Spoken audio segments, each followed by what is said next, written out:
चुनावी सभा में स्वागत के अगले पायदान पर चलते हुए निवेदन करूंगा। श्रीमान हमारे लाडले प्रत्याशी विधानसभा खींवसर से रेवत राम जी डांगा, खींवसर में एक आओ सर रिचपाल जी, अभी कोई गाय के भैंस के किसे यही सुनाएंगे।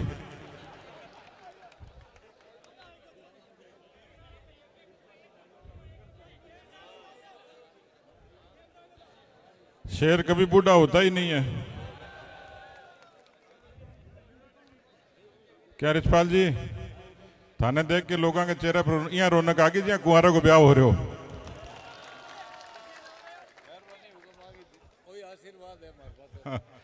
भाई सब कुंवारों का आशीर्वाद दे रहे हैं रिचपाल जी। बोलिए भारत माता की, भारतीय जनता पार्टी जिंदाबाद, बीजेपी जिंदाबाद, श्री नरेंद्र मोदी जिंदाबाद।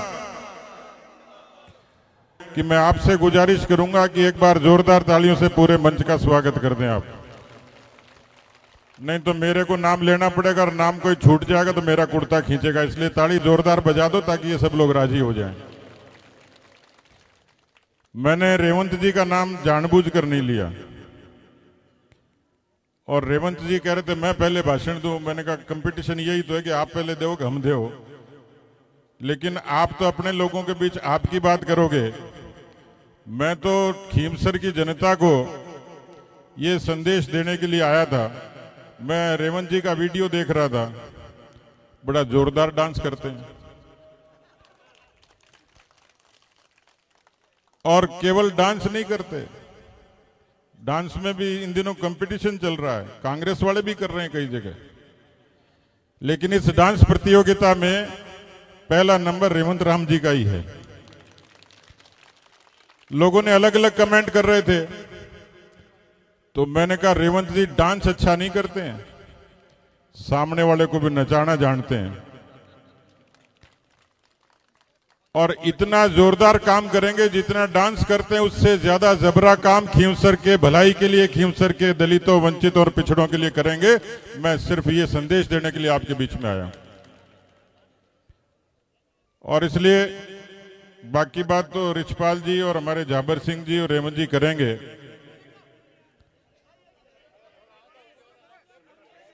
थोड़ा सा साइड में हो जाओ।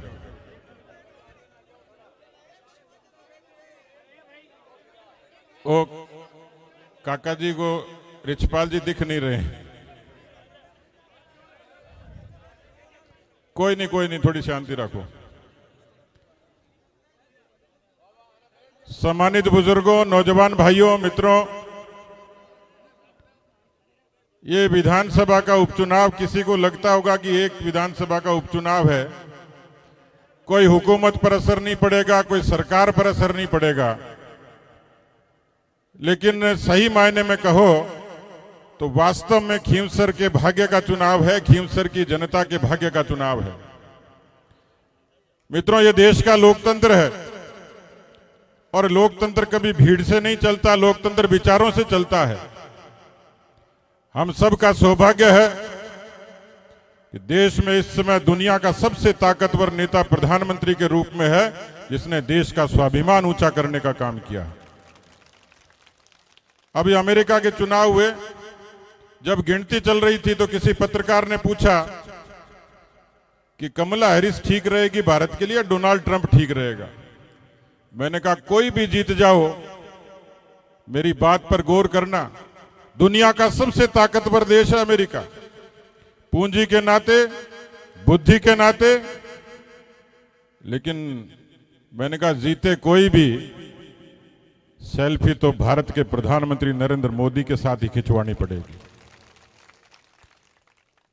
आप लोग तो जमींदार लोग हो, जमीन की कीमत जानते हो।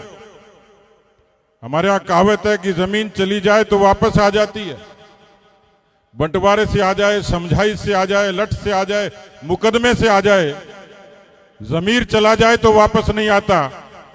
हिंदुस्तान की तवारीख गवाह है, देश के प्रधानमंत्री नरेंद्र मोदी ने हिंदुस्तान के जमीर को जगाने और लौटाने का काम किया है।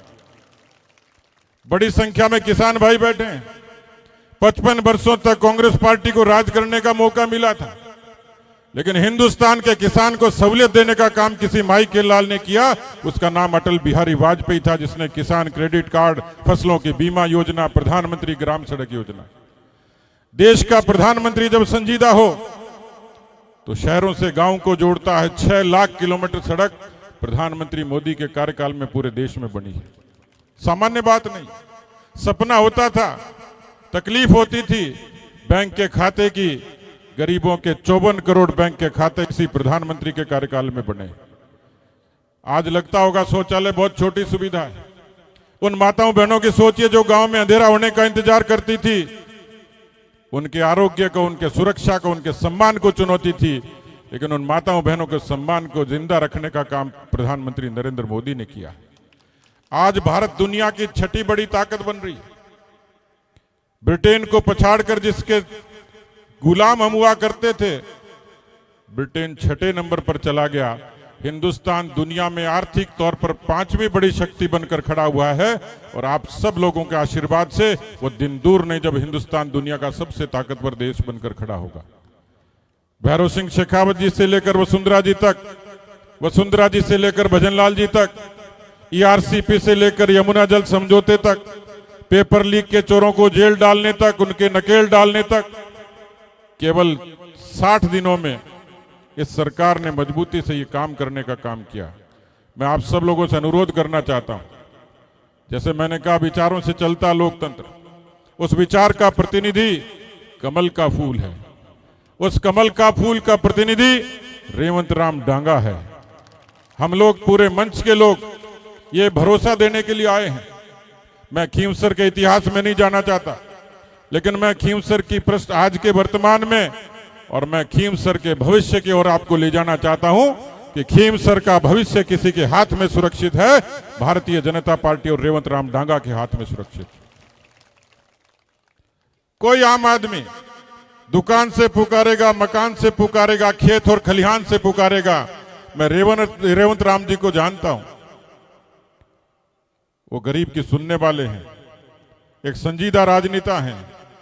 दुर्भाग्य से पिछली बार 2-2.5 हजार वोटों से हार गए थे। लोगों ने उसका हार का विश्लेषण अलग अलग तरीके से किया था। एक ही कारण बताया था, यदि दुर्ग सिंह बीजेपी के साथ होते तो आज दुर्ग भी है और सिंह भी है, किसी तरीके की समस्या नहीं। वो राजनीतिक विश्लेषक यदि अपनी कलम को चलाना जानते हो तो जिस दिन दुर्ग सिंह जी ने बीजेपी का दामन थामा, उसी दिन भारतीय जनता पार्टी की जीत तय हो गई थी। आज यहां 36 कौम के लोग बैठे हैं। मैं किसी एक बिरादरी की बात नहीं करता, देश का लोकतंत्र 36 कौम से चलता है। मैं हरियाणा से आया हूं, पूरी दुनिया की निगाह हरियाणा पर थी। सट्टेबाजों की थी, एग्जिट पोल की थी, मीडिया की थी, सोशल मीडिया की थी, राजनीतिक पंडितों की थी। मित्रों, लोकतंत्र विचार से चलता है। हरियाणा की जनता ने सब उपलम्ब सुने, सारे व्यंग सुने, सारी चर्चा सुनी, सारी शर्तें लगाई, लेकिन हरियाणा की जनता ने कहा कि हम देश के साथ हैं, हम राम के साथ हैं, हम राष्ट्र के साथ हैं। इसलिए खींवसर की राम भक्त और राष्ट्रभक्त जनता से अपील करना चाहता हूं कि हरियाणा में जब जीते, उससे पहले जब परिणाम नहीं आया, जब तो लोग कहते थे कि बीजेपी की टक्कर है। अब वो पंडित ये कह रहे हैं कि कांग्रेस का सुपड़ा साफ हो जाएगा, और ऐसा लग रहा है कि हरियाणा के बाद बीजेपी 7 की 7 उपचुनाव की सारी सीटें जीतेगी। ये राजस्थान के अवाम ने तय कर दिया। यहां जाबर सिंह खर्रा जी बैठे हैं, इनकी दाढ़ी पर मत जाना, लेकिन एक ऐसी परिवार की विरासत लेकर आए हैं।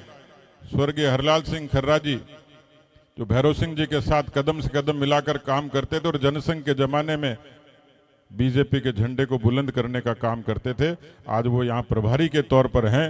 तो मैं समझता हूं कि आपका भी पग फेरा और जितना आश्वासन और जितने कागज आपने लिए हैं, खाली कुंवारों को छोड़ के, उनकी सबकी मंशा आप पूरी करोगे, ऐसी मैं समझता हूं।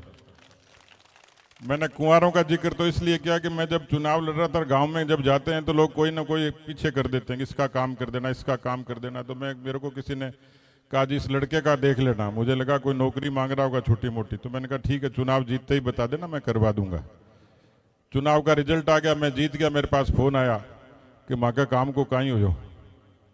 अब यूं तो क्या पता लगता, उसमें फोटो तो आई नहीं थी। तो मैंने कहा कौन सा काम? बोले बताओ। आप अभी भूल गए, उस दिन तो आश्वासन दिया था। तो मैंने कहा धनी याद दिला दे कौन सा काम है। बोले मैं कुंवारा हूं, मेरा ब्याह कराओ, सरकार आगे थागी। तो इसलिए कहा कि चुनौती कई तरीके की, लेकिन इस तरीके के कोई काम हो तो रेवंत जी के जिम्मे कर देना।